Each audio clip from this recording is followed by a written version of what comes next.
摩解是中国有记录以来最强秋台，海南拟紧急转移超过41万。一旁窗外伴随闪电雷劈，3个壮硕大已经掉到我11楼，掉到我们下来了。 최근 중국은 두 차례의 대형 태풍을 겪었습니다. 우선 첫 번째 태풍인 야기는 9월 6일 중국 남부 하이난 성에 상륙했는데요. 이 태풍은 강력한 바람과 폭우를 동반하며 광범위한 피해를 남겼고 특히 4명의 목숨을 앗아가는 것은 물론 수많은 사람들이 집을 잃거나 대피해야 하는 상황이 발생했습니다. 그러나 이게 끝이 아니었습니다.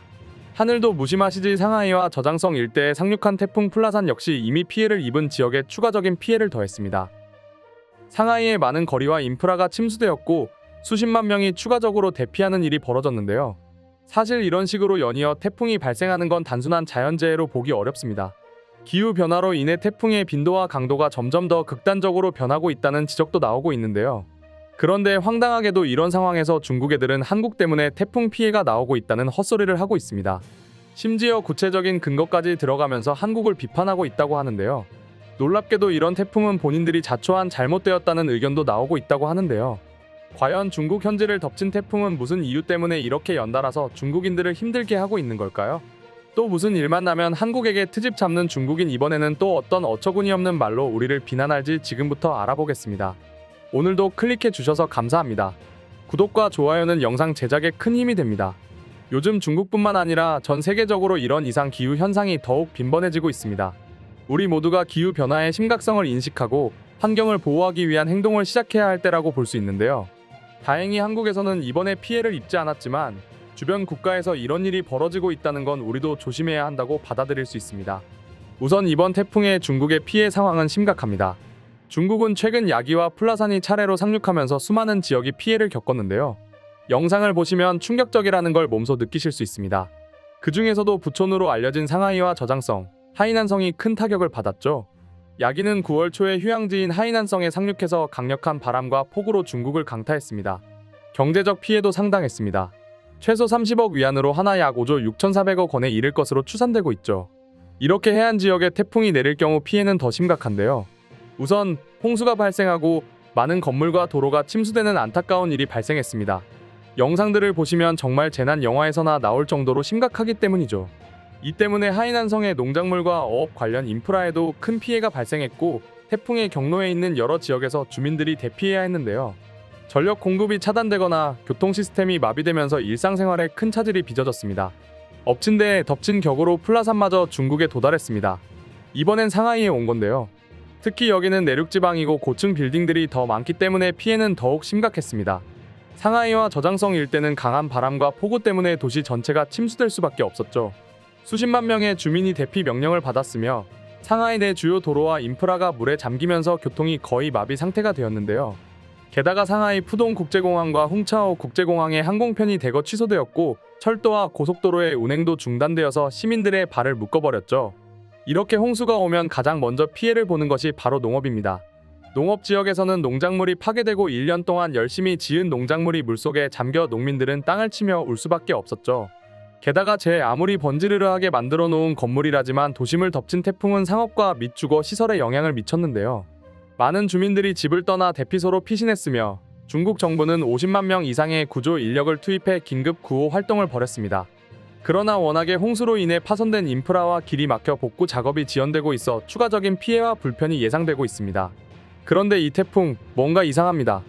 유난히 중국에게만 가혹하다는 생각이 드는데요. 알고 보니 중국이 자초해서 이 태풍을 만든 것이었습니다. 이게 무슨 말이냐고요? 우선 전 세계적으로 기후변화로 가뭄도 심하기 때문에 기후 전문학자들 사이에서는 인공강우 이야기가 계속 나왔었습니다. 그런데 중국에서 폭염을 식히기 위해서 인공강우 실험을 무리하게 진행한 건데요. 어찌 보면 하늘이 주관해야 할 것을 감히 인간이 도전했다고도 볼 수 있는데요. 결과는 혹독했습니다. 우선 인공강우가 얼마나 무서운지 한번 알아보겠습니다. 처음 인공강우 실험을 한 건 1946년 미국에서 시작됐습니다. 이때 처음에 미국 제너럴 일렉트릭사에서 구름 위로 올라가서 드라이 아이스를 잘게 뿌려준 건데요. 발상이 재밌죠? 그런데 이런 동화 같은 아이디어가 실제로 먹혔습니다. 이 실험 덕에 얼음이 진짜로 응결하는 모습을 볼 수 있었던 건데요. 그래서 흥미로워하던 과학자들은 이런 드라이 아이스를 뿌려주면 비가 더 많이 내릴 수 있겠다는 가설을 얻게 됩니다. 다시 말해 구름이 있는 지역에 인공적으로 구름씨를 뿌려 강수량을 늘리는 효과를 얻을 수가 있다는 것이죠. 이때의 아이디어를 본 따 지금까지도 계속해서 실험이 진행된 거고요. 중국도 1958년에 시작했고 우리나라는 본격적으로 시작된 건 2006년부터입니다. 여기에 뿌리는 것도 조금씩 달라졌습니다. 드라이아이스 뿌리다가 얼음알갱이와 구조가 비슷한 요오드와 은이라는 알갱이를 뿌려주게 됐고요.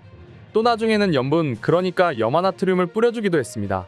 그래서 각각의 효과도 분석하고 어떤 상황에서 뿌려줘야만 어느 정도의 강수량을 늘리는 효과가 있는지까지 계속해서 데이터가 쌓이고 있는 상태입니다. 우리에게는 데프리카라고 하죠? 대구가 너무 뜨거워서 데프리카라고 한다면 중국에는 3대 화로라고 불리는 뜨거운 지역이 있습니다. 그게 우한 지역, 충칭 지역 그리고 난징입니다. 그중 한 군데인 충칭에서 너무 더운 날씨가 이어졌었는데요. 낮 기온이 42도까지 오르니까 비를 좀 세게 뿌리면 기온이 떨어집니다. 중국인들이 바로 이 실험을 한 겁니다. 여름철 기온이 높았을 때 굉장히 구름들이 발달하면서 올라가는 구름을 저군이라고 부르는데요. 원래 인공강우 실험을 할 때 저군에는 되도록이면 뿌리지 말라는 얘기가 있습니다.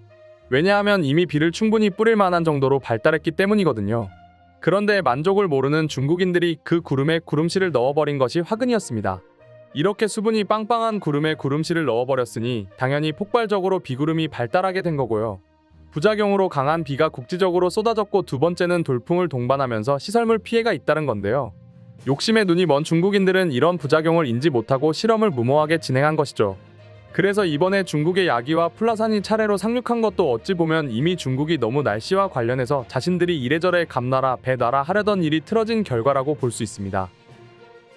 이렇게 강한 비가 내리면서 저들 지역에서는 기온이 10도 정도 떨어졌다고 하긴 합니다. 그러나 되로 주려다 말로 받았다고도 볼 수 있겠죠? 더위는 식혔는데 태풍이 몰려와서 사망사고까지 났으니 실험은 대실패라고 볼 수 있고요. 그러자 분노한 중국인들이 한국을 탓하고 나섰습니다. 한국이 일부러 중국에게 태풍을 보내기 위해서 실험을 한 거다. 한국도 인공강우 실험을 하고 있는데 왜 우리에게만 이런 일이 벌어지느냐? 아무래도 일본과 한국이 짜고서 중국을 덮치기 위한 계략을 한 것이 분명하다.